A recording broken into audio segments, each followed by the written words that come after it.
Hi, my name is Rachel Donovan and welcome to Week 9. Today I will be exploring the role and importance of stakeholder engagement with particular focus on deliberative democracy. I will use a case example to outline where this method fits on Arnstien's ladder of participation. The characteristics and complexity of many environmental problems pose a real challenge to classical scientific knowledge. Broad engagement with diverse stakeholders and multiple perspectives is an important method in understanding and addressing complex issues. Harnessing and including these perspectives is necessary if we are to successfully transition to a sustainable society. Complex problems require multiple perspectives from different stakeholders, scales, and methods of inquiry. Every idea is a partial description of reality based on one observer's perspective. It is this multifaceted nature of the problem that contributes to its complexity. Casimir et al. States that policies that are consistent with the visions, beliefs, and aspirations of citizens will have more chance of success in the 21st century than policies imposed without consideration of citizen opinion. Thus, participation through active engagement of all relevant stakeholders is considered fundamental to building social ecological resilience. Deliberative democracy is a form of collective decision-making.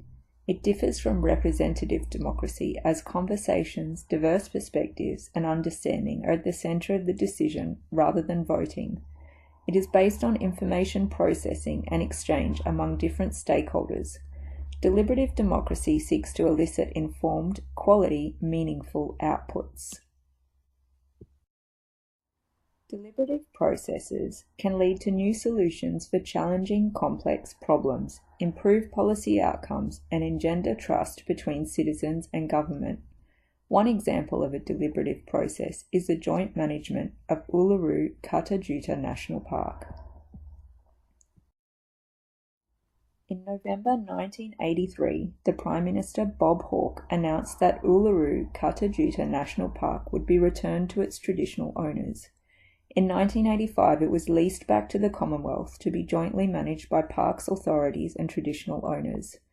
This occasion formally acknowledged Anangu ownership of the park, whilst at the same time recognising the value of their land as a park of national and international importance.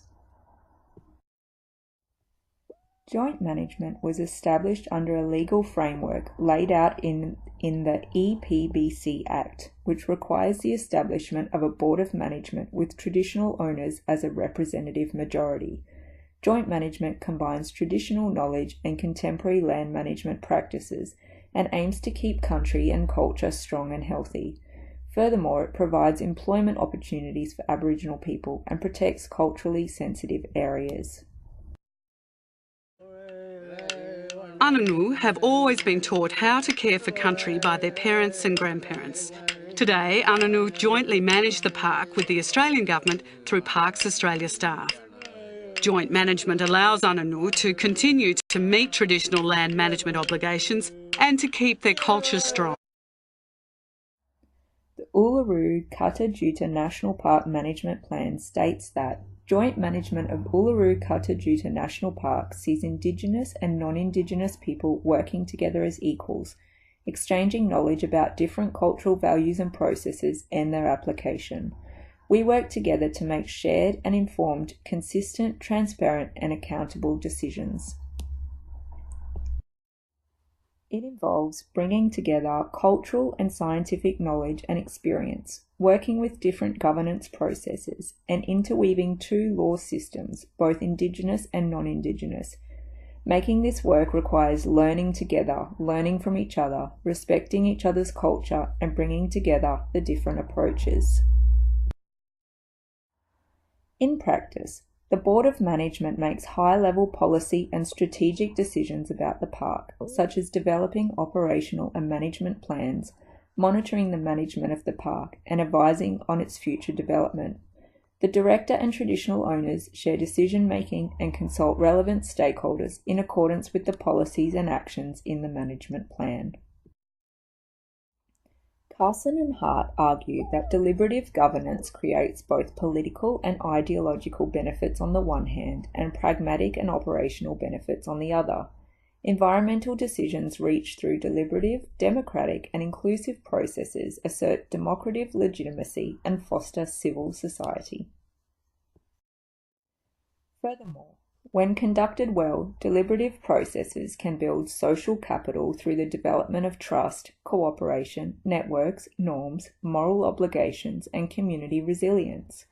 This in turn improves sharing of knowledge and learning across cultures and scales.